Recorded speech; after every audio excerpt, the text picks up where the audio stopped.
Yeah, for sure. Yeah, so there's this, you can see this intense ownership in Paul of these Christians and being really concerned about their state. And yeah, that's good. What else? Anything else you see? Any summaries of the kind of this section? What his overall point is, or anything that stuck out to you?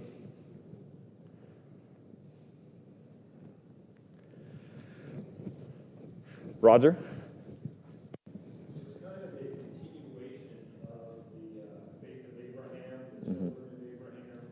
It's continuing to show that adherence to Moses' law separates you from Abraham, where you were getting the blessings. Yeah. And he's trying to give them that contrast by continuing the story of Abraham, but also just, I don't know the word for it, but he's goading them a little bit about their being so willing to leave where they were at in order to follow others. Yes. Yeah, that's really well put. And that is like the thrust of this section. He's writing to them, and it's mixed with these like very personal, direct pleas about the relationship, about how they were, how they've been, and where their new kind of attitude is going to lead them.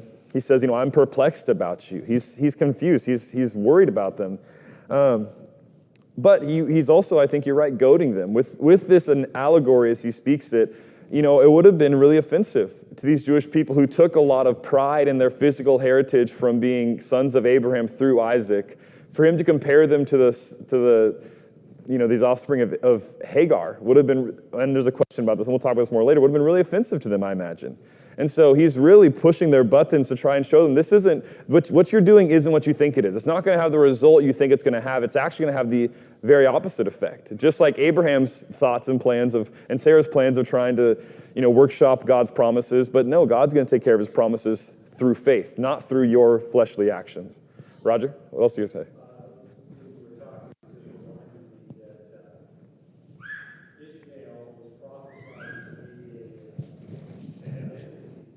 Yeah. With the sons of Abraham. And that continues to this day. Yeah. Yeah, no, all these things have a lot of fascinating kind of consequence to them. Let's get into the first section, verses 8 through 11. So he starts off this section with a very straightforward statement about what's going on with them. So, when they didn't know God, here's the first question. What did he say they were slaves to? What does it say there in verse 8? Yeah, they were slaves to things which by nature are not God's. What do you think he's talking about here? And this even goes along with, he pairs it in the next verse with weak and worthless elemental things. So my translation says, so what are these things that are by nature not God's, or are weak and worthless elemental things? What do you think that he's talking about with these ascriptions of what they're going back to? Les?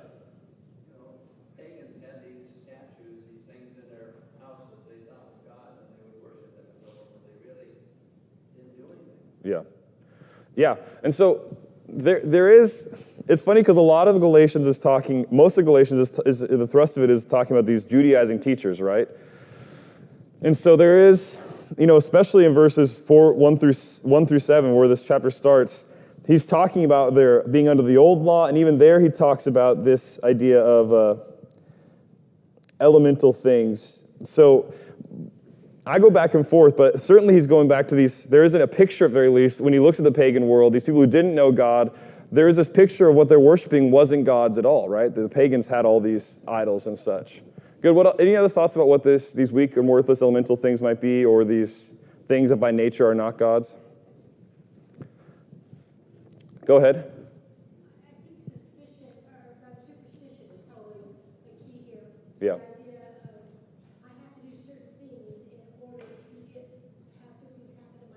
Yeah. And that corresponds with the same issue they're going to have if they have to go back to the old law. They have to follow certain behaviors in order to get God's blessing rather than accepting that they've already got it. Yes. Yeah, that's perfect. So here's the thing. This phrase, weak and worthless elemental things, is used to talk about the law. In Colossians, it's used to talk about kind of pagan things. And even here, in this particularly, these few verses is interesting, just by the fact that he says, you did not know God. It almost seems like he's taking a little tangent to also talk to the Gentiles. This is me reading it, and I could be wrong in this. regardless, your conclusion, I think, is the right conclusion. Whatever they're going back to, whether it's the Gentiles going back to pagan things or Jewish people going back to their weak and worthless version of Judaism, where it wasn't about faith, it was about, rather, your word superstition is good. That's the point, right? That these people were going back to something that led them away from trusting in Jesus Christ. And whether we can kind of get caught up in what the specifics are, and I think that's a good discussion to have. But ultimately, the principle for us to understand is that these people were going back to a system that wasn't in Christ. It was you could call it a system of law. You could call it a system of just kind of superstitions or beliefs. What made them feel good is what it was. And does that ever pull Christians back? The things that we have and establish and make me feel good about myself, the things where I get validation, the things where I feel like I'm connected, where I feel like I'm forgiven, where I feel good about myself. Do we ever have those pulls to leave Christ for these things that we once found in the physical world to feel good? And I think that's the application here, because there are lots of things that give religious experience, there are things that give meaning, belonging, make us feel better, make us feel, dulled or whatever. And I think that's the point of this. That's what I would say. Any other comments about this particular part, Roger? When it talks about those that are no gods, it is referring to them. When they first became Christians, they gave up on this idea of the idols that they followed. Yeah. When you talk about the elemental things that they gave up, it was that basis of religion that they had. Yeah. How they considered right and wrong, those elemental things of what they followed, and they gave it all up. Yeah. They said goodbye to all of it. But now, just like someone who trades one addiction for another, they are trading what they had given up, and now they're doing something else.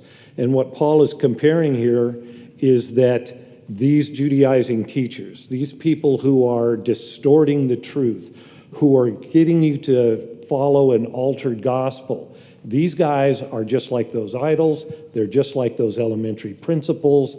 Don't be fooled by that. And it's a dangerous thing for us today, because we will take for granted things that are true or things in our childhood that we want to hold on tightly to, and then make it a part of the church, or make it a part of our religion or our spirituality. And then that also is the same as going back to those elemental things. Yeah, absolutely. That's well put.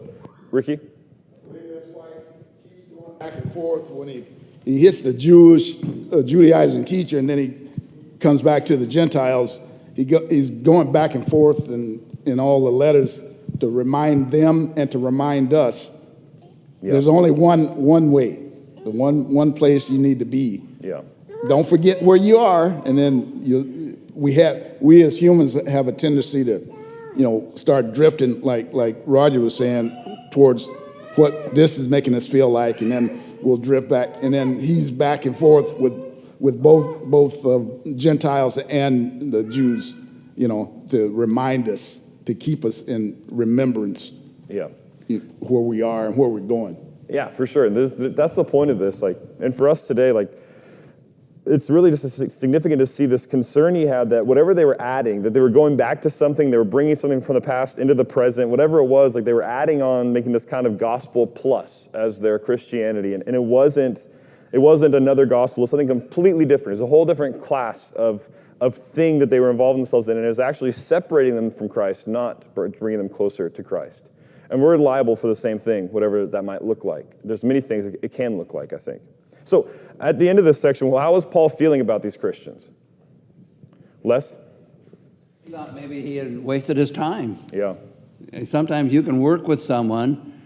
I'm sure there's been times when you and Brent and others have spent many hours studying with someone, and towards the end you get the feeling, well, you're wasting your time because they ain't never going to change. And I think in this case, Paul is wondering, did I waste my time? Yeah. Yeah, it seems like he's worried that everything's, you're exactly right.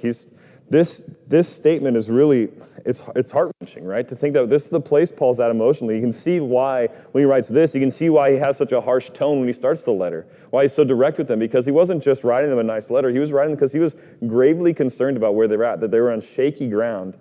And he wanted to make sure that all the work, all the things that the Spirit had done with them, all the work that he had put in with them, that he wanted to make sure that it came to its fruition. And that's what we'll see, especially in Galatians 5 and 6 as he gets to the end. Good. Anything else about that, about Paul's attitude, about how he was feeling? Joe? That he was the one that's above. He knew that, what's up? And yeah, so they all knew where to turn, and it's like, okay, Paul, you're pretty cool, so we got to go with you. Yeah, he knew, he was trying to get them to hook in, right? That's the whole idea of Galatians, really, in a sense, that he's trying to get them back to, hooked into where they're supposed to be so that they don't drift away. And I think that's there's some good ways to put it. Let's move on to the next section here, verses 12 through 20, a little bit bigger section. But there's more personal stuff, more personal history in these verses that I think is really interesting. So Paul starts this section off in verse 12. What does he mean by what he says at the very beginning of the section? In verse 12, he says, I beg of you, brethren, become as I am, for I also have become as you are. And we can go on, but I become as I am because I become as you are. What does he mean by that? Yeah. Yeah, so there's an idea of servitude in this, right? So I think, he wants them to serve like him, to get involved with like him. But then the other side of it's interesting too. How would he become like them? What does that mean, do you think? Roger?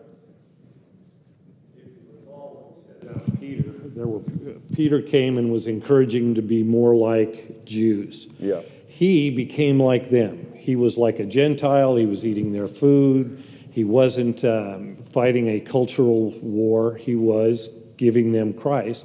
And they became like him. They accepted Christ. They accepted what they received. When he gets down in verse 17, the ones who are, trying to put him out, those are the Judaizing teachers who are saying, come over here, follow us. This is, as you put it, gospel plus. And what Paul has shown them is, if that's gospel plus, then was he gospel minus when he was living with them, eating with them, teaching them, suffering with them, and they suffering with him? I mean, that was the height of God's love when that church was formed, and now they're switching to something different. Yeah, I think that there is in this, you think about chapters like Philippians 3, where Paul will talk about everything he gave up from Judaism. When he says this phrase, I have become like you, I want you to think about what that might mean for Paul. What did that mean for Paul to become like Gentile Christians coming in to know Christ? Seriously, what did that mean for Paul? Was it a small thing? Was it a trifling thing? No, for Paul to say this, we read this phrase almost sounds like, hey, become like me because I become like you. It's kind of like, it kind of sounds poetic and nice. So we just read okay, that's a cool statement. But if you think about what Paul meant with this, it could have been implying, look, I've given up everything for this. I've given up my whole life. I was one of those Judaizing guys. That was my whole existence. I was great at it. I was the best, actually, at that. And I gave all that up for this, that you're leaving. What's up with that? What's going on here? Because this is where salvation is. This is where the gospel is, and you're leaving that? I've given up everything for this. He's like, I put my money where my mouth is, and you guys need to realize that. I think there's a lot of significance, maybe a lot of even emotion behind this. He's begging them, become like I am, for I've become like you. And then he goes into the kind of the personal relationship, right? He starts to go in to say, you have done me no wrong. In verse 13 on, he starts to talk about what was going on. How did the Galatians receive Paul the first time they met? What does he say? As an angel, right? As a messenger of God himself. And even more, as who else? Even as Jesus Christ himself. And what seems to be going, this is people read a lot into this, and we kind of have to some degree, but we don't know exactly what was going on. But what seems to be true of what was Paul's physical health at the time when he came to these churches? It seemed like he had trouble with his eyes, right? At the end of this letter, he says, see with what large letters I write. People put these things together. And he says, you would have plucked out your eyes and given them to me, right? And whatever ailment it was, it seems like it might have been the sort where it was kind of off-putting. I don't know. Again, we read into this. But you see how he says he puts a lot of emphasis on the fact that they received him like an angel, like Jesus Christ himself. And it seems like the way he emphasized is most people wouldn't have. With the way I looked, with what was going on with me, there's a lot of reasons not to receive me, right? And so he goes into this, their history goes into saying, look, verse 15, where is that sense of blessing you had? For I bear you witness that if possible, you'd have plucked out your own eyes and given them to me. And so in verse 16, he says, have I become your enemy by telling you the truth? Yeah, go ahead, Les. Many times when you spend a lot of time with someone, a prospect, sharing the gospel with them and so forth, they can get irritated with you for telling them the truth and so forth, because they're afraid to change their ways. They've been doing what they've been doing for so many years and so forth, and now they know the truth, but do they really want to believe it? And they kind of accuse you of trying to break up their family or break up their social life or their culture that they've been used to for so many years. Mm-hmm. This is probably what's happening here when Paul says in verse 16, have I become your enemy by telling you the truth? Yeah. Yeah. Yeah, I think you're right. I think there's a lot going on here where it's, they were starting to think like they had, from an issue, they had a great first impression. They had a great relationship. There was so much beauty in it. There was sacrifice in it to a certain degree. They went out of their way to be kind to him. And now he feels like he's their enemy. And he feels like the only thing he's done in between them is tell them the truth.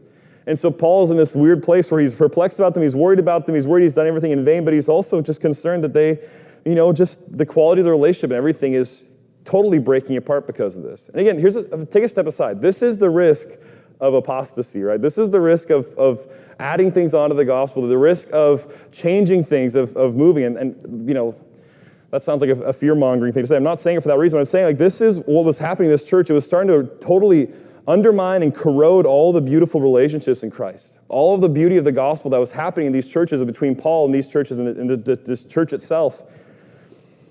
This gospel plus, this thing that sounded like it was just as good as the gospel, maybe better, it was really just destroying it. I think that's an important thing to see through all this. So in verse 17, when Paul says they, who is he referring to? And how does he describe the people he's talking about? Yeah, he's talking about the Judaizing teachers, right? He's talking about these false teachers, and how does he describe them?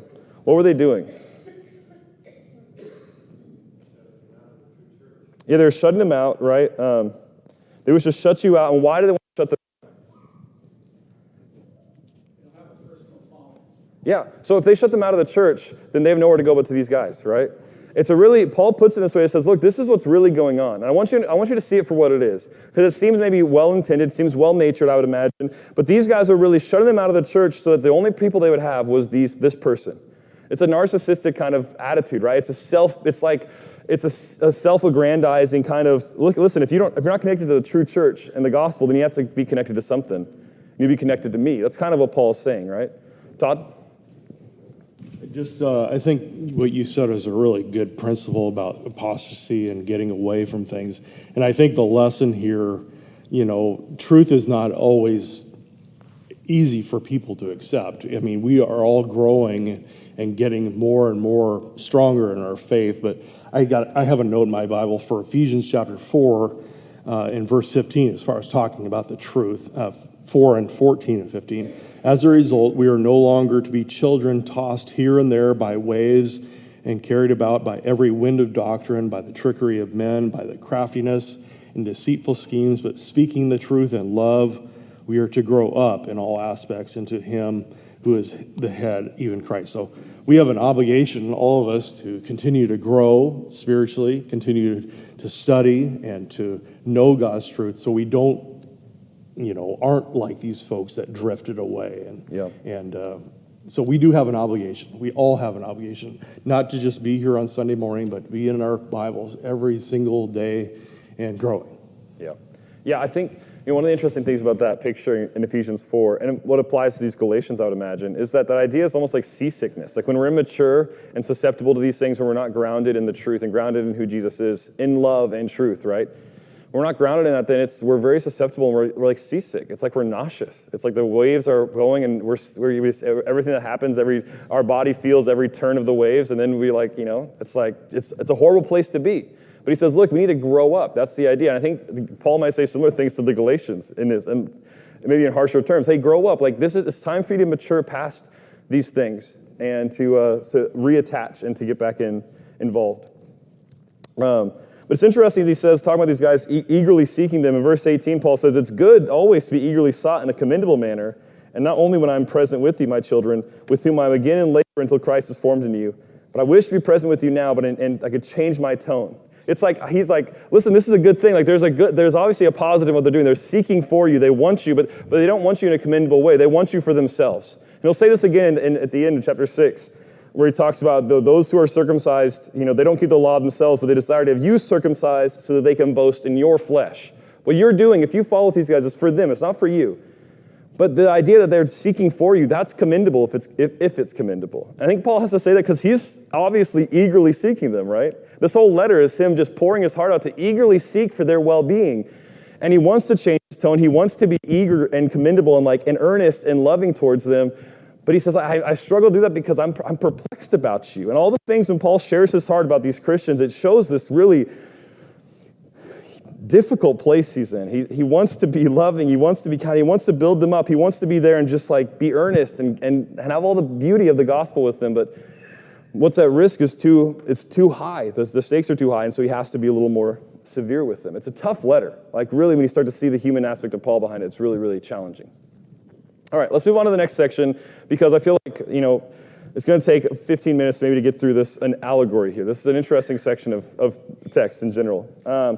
So he starts to go through this allegory, right? In verse 21, he says, "Tell me, you who want to be under law, do you not listen to the law?" So he starts to go into this, kind of directly refuting these Judaizing teachers, fighting fire with fire, you might say. Verse 22, "For it's written that Abraham had 2 sons, one by the bondwoman and one by the free woman." So he starts to go into the sons of Hagar and the son of Sarah, to Isaac and to Ishmael. And he starts to list out differences between the two. And so I put that on here. It's good, I think, to just, first of all, before we get to what the significance of these points are, what are the differences that Paul mentions here of Ishmael and Isaac? Rick? Yeah. Yeah, so the big one, and this is where he goes, in Galatians 5:1, he shows that this is going towards freedom, right? And so the big one is one was born of a slave and one was born of a free person. So there's freedom and there's the opposite, there's sin slavery, right? Good, what else? Someone else over here was saying something, I thought. No? What else what are the differences between them? Les? He talks about their birth. Yeah. And, like you said, birth of a slave woman and birth of a free woman. But there's a difference there. And even in their culture, in their time, birth into a slave situation made you a slave. Yeah. And birth into with a free woman and a free society made you free. Yeah. That's just the way their culture was. Yeah. Yes, there's a lot in here about this. One of the biggest points is this kind of freedom versus slavery stuff. He's talked about this earlier in chapter 4 with the kind of the heir inheritance speak. Good. What else? Is there anything else you see in these differences between Ishmael and Isaac? Gene? Verse 24, it says there's 2 different covenants. Yeah. Ishmael and Isaac had 2 different types of inheritances. And that's the same truth and reality of the difference between the law and the law of liberty. Yeah. In one we have an inheritance, in the other there's no inheritance. Yeah. Yeah, that's really important to see in this. On Thursday night we talked at length about inheritance and the ideas of inheritance. And it's a beautiful thing. It's what a lot of this stuff in Galatians is speaking to. Brent has his hand up here too, John. A lot of these things are speaking to this idea of where is your inheritance found? Where are you going to find the blessings of being in Christ? Because the Judaizing teachers are like, no, the blessings have always been in the law, right? That's their argument. But he's saying, no, that's not what it is. The blessings of Isaac, the blessings of the true child are found in Christ. Brent? Distinction here is flesh and promise. Yes. Or flesh and spirit. Yeah. Obviously, it was a normal fleshly birth with Hagar, where with Sarah there had to be a miracle performed because she was past the manner of woman. So there's this intervention by God. The promise that was impossible with man is impossible with God. Yes. And that's what they're giving up to go back to the things of the flesh. Yeah, that's a huge thing to see in this too. That's really important. And I hope you guys caught that there's this promise versus flesh distinction here. And really it gets down to the flesh versus the spirit. And Paul's going to really look at that in Galatians, this next chapter, right? That's where we find the fruit of the spirit versus the works of the flesh. This is a distinction. And this is a huge one to see in this, that Ishmael was born according to the flesh. These were fleshly methods to bring about God's promises. Wasn't maybe necessarily right or wrong. We see Jacob engage in these things, but it wasn't going to bring about God's promise because God had his plan in mind. He was going to bring it about in ways that man couldn't, ways that were literally physically impossible. And that's where Isaac came from. The promise came by the Spirit. And this is where, like, earlier in Galatians, when he says, are you going to perfect in your flesh what you started in the Spirit? And yes, in the beginning of Galatians 3, Paul says stuff like that. You know, the Spirit started in you. The gospel started in these spiritual ways that you couldn't do anything about, that you couldn't, maybe, that weren't about you and your efforts so much as they were about you humbling yourself and bringing your life to Christ. And he says, are you going to perfect that in your fleshly actions? And the same way here, this distinction between Isaac and Ishmael has this same flesh versus spirit, flesh versus promise distinction. Roger, did you have your hand up? Okay. Anything else about the differences between Ishmael and Isaac? These are really important to see. And I think that the two ones, I think, are the slave and the free, and the flesh versus the promise, the flesh versus the spirit. And the inheritance comes along with that as an implication of those things, right? As the inheritance is found. Good. Go ahead, Brent. He mentions later the fact that Ishmael is like the old law. Yeah. And it was temporary. It was there for a time. But then when the real thing came, the child of promise that God always intended, he was cast away. Yeah. So the old law is put away, and the new is now embraced. Yes. So why are you going back to the old law that was put away? Yes. It's like going back to Ishmael. Yeah, he uses this so interestingly, right? He's all these aspects that he pulls out, he makes them an allegory to make this point clear that this is what it's like. You're going back to this son he was the son for a while, but once Isaac was there, it was clear. This is God's will. This is God's plan. This has always been God's plan. It was made clear by a miracle. God intervened into human existence and made something come about that couldn't have any earthly explanation. And you're going to go with this other thing that happened by your efforts? What's up with that? You know, there's obvious distinctions there. Gene? I just think it's interesting that even though he was talking about concepts, like intellectual concepts, he did it very plainly and very, bluntly. He said, this is what this means, this is what this means, and he didn't leave any mysteries at all. Yeah. I kind of had this inkling that the Judaizing teachers, because they knew the law, could really pull the wool over the eyes of a lot of the Gentiles pretty easily and make these highfalutin, like, oh, but the law said this. And look, yeah, maybe the gospel said, but this is what it was supposed to be in the law, you know? And they could and I imagine Paul here, using this allegory, made some things very blunt. Like he said, he doesn't take a lot of text, a lot of time for him to make these points. He quotes the scripture pretty briefly to make these points. And it would prove it to, I think, both the Jewish audience and to the Gentile audience. Be like, oh, that's in there? I didn't even know about that. You know, it's like, I think you're right that there maybe, and again, this is total speculation. We don't know what the Judaizing teachers were saying specifically. But I would imagine that this way of Paul's arguing with them and reasoning with them did have its direct opposition to the teachings they were getting, and would free them, hopefully, from that. Good. Anything else? Well, we'll move on. So what points does Paul make with the allegory above? So we already kind of got into this a little bit, but why did he use this allegory? What points was he making? What was he driving at with this allegory? Like, how do you think this found its root or its target in these people? Les? He's using the historical significance between Hagar and Sarah to illustrate the covenants between the two. Yeah. The different covenant under Hagar versus under Sarah. I think that's the point he's making here in verse 24 and 25. Yeah, so he's showing where the covenant is, right, where the promises are found. Again, this goes back to the chapter 3 where he says there's a difference between covenant and law. The covenant is where the promises are. The covenant is where the hope is. The law, there's no hope. And so this is making very similar, the same distinction here, right?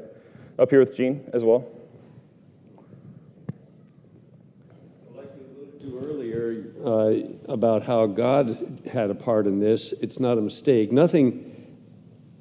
The way that he pursues these points is that it was a well-planned and well-executed plan over the course of centuries.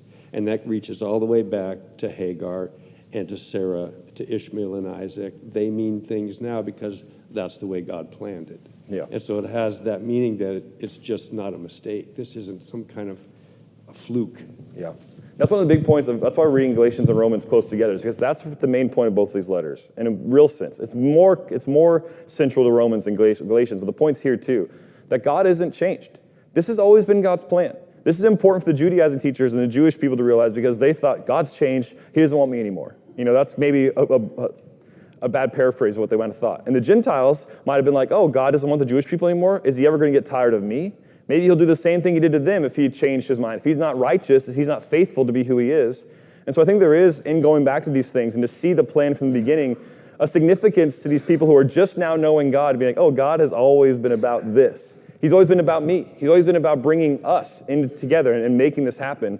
This has always been the plan. There's a lot of beauty and significance in realizing that. Good. What other points do you think he's making? Blair?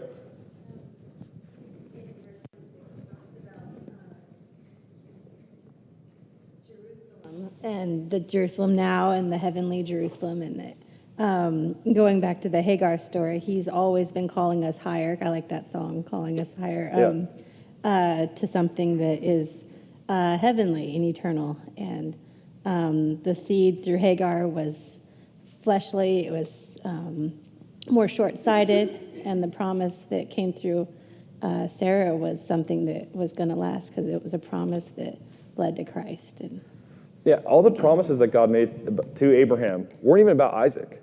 Isaac was a stepping stone. Your descendants are going to be like the sands of the sea. He had one kid, right? And Ishmael and Isaac, in that sense, are even. They're one and one, right? But there wasn't just that Isaac was born. Isaac was born, like we said, and established by a miracle, but he also had all the inherent blessing in it. That through him, all the nations of the earth are going to be blessed. Through him was a seed was going to come that was not just promised to Abraham, but was also promised to Eve back in Genesis 3, right? So there's not just a child, which is enough. That was Abraham and Sarah waited their whole lives for a kid. But there was also the significance that God had put all of this promise in this one child. And so there's this higher calling, you're right, and I like how you put it, because I think that is what's going on here. That's why he says weak and worthless elemental things, is that a big part of what's going on is they're getting distracted by things that seem smart, seem good, seem wise, seem fulfilling right now, but they're not. They're just passing. They're going to burn up with everything else, and they're actually a distraction from the truth, from the true promise. And so I think the idea of calling higher versus the fleshly things is a really good distinction to see. That's one of his points for sure. Roger?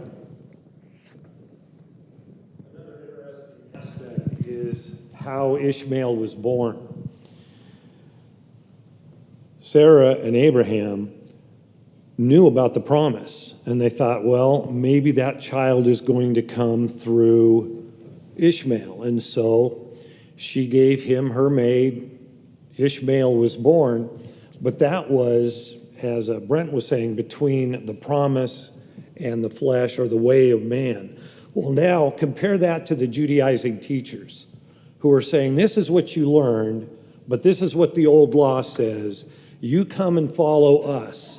Isn't that more of a man-made religion at that point rather than the promised one? Yeah. Abraham and Sarah have said, no, your descendant will be through Isaac. And Ishmael has to get sent away. Yeah. Abraham didn't want Ishmael to get sent away. Abraham wanted blessings for his son. However, he could not be a part of the promise. And that's the mistake we make when we start second-guessing God and thinking that what we think God said is more important than what God wrote. Yeah, I think that's really well put. And I think it's interesting because, on one hand, we have to worry about the apostasy and then getting away from the truth of God. But on the other hand, it's interesting that the people who might stand conservative or might stand like staunchly about things, we might be standing staunchly on traditions that have been created for things that aren't, and I always bring this up to say like this distinction of what's man-made religion and what's God-made religion is an important distinction to try and think through. Not so that we can constantly be worried or find ourselves like the Galatians, but to make sure that, like when I think about this in terms of people who have gone overseas and shared the gospel. And they come to places and churches and in different cultures, and the gospel ends up the church looks totally different than the church here. And, there's a different makeup of different, like in some places, predominantly only women respond to the gospel. Well, how does a church work when it's mostly women? There's these questions. I'm not saying that these specifics are getting to the point that I'm making, but I'm just saying like these things, and as the gospel finds root in different cultures, it looks different. But sometimes we see that and we're like, well, that's not my gospel. That's not the church as I know it. And so I only bring this up to say, on one end, we have to hold firm and be staunch on what's right and stand firm even when things change around us.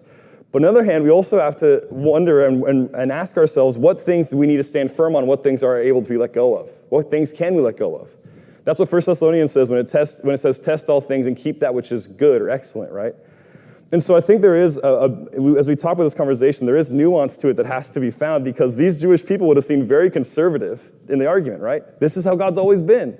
He hasn't changed. Why do we need to change, right? And so there is, I think, some value in thinking through that. Leilania, and then Jim, do you have your hand up too? One thing I think with the whole Ishmael and Isaac's story, Ishmael was known in the Bible where it's going to be a warlike nation. Yeah. So there was like that promise of that's what's going to happen to that, and why Isaac, he eventually brought through the lineage of Jesus, the Prince of Peace. Yeah. So there's that conflict too of like the warring and the peace as well. Yeah. And he says that like that's finding root right now. That's what this conflict in the church is about. And I think it's important to see here too. Like, this allegory is also applying to the conflict that's in these churches. Jim, do you have your hand up? Okay, I don't know why I thought I saw that. All right. How do you think the Jewish people in the audience would have received this allegory? Do you think they would have liked it? Because they weren't being compared to the physical lineage of Isaac, were they? They were being compared to this Ishmael who was thrown out as a teenager, him and his slave mom, like just kind of, and then they make this nation that was constantly at war, or constantly kind of the Gentile people to the Jewish people. Do you think these Jewish people in the audience would have been like, oh, this is a great allegory Paul's making?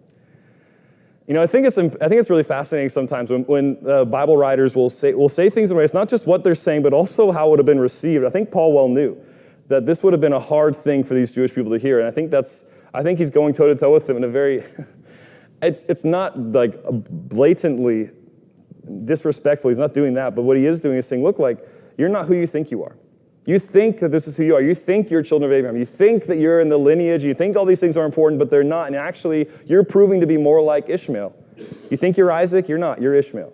That's where you're at. When you're trying to live in these things, when you're trying to co-opt God's words and his gospel and make it your own and contort it and contrive it and just twist it to your own liking and work your flesh over the Spirit, then you're actually Ishmael. You're not a child of the promise. You're not a part of God's promises. If you want to be a part of God's promises, you have to trust Him, not yourself first and foremost. And that's what these Judaizing teachers they were inflating self, inflating their actions, inflating their abilities to make it in the place of righteousness and, minimizing God. So that's how all these things, I think that's the point of this Isaac. Any final thoughts about Ishmael and Isaac or final questions? Lyle? I like that last point, looking at how they would have perceived it. I think the way the Jews that were in the audience, many of them would have perceived it as, because of Paul's status and what he gave up, they would appreciate the point as being pretty strong. Yeah. That he's making that point after where he's come from, being at such a high level of Judaism. Yeah, I think you're right. There's a certain, like, I've been here and I've been there, and now where I'm at, I know these are where the promises are. It's not just maybe toe-to-toe, but it's also bringing them along, saying, look, this is where it actually is. There is, I think, maybe, to your point, like, there could be a very genuine, earnest, like, hey, don't get deceived by this. This is where the truth is. I think that's well put.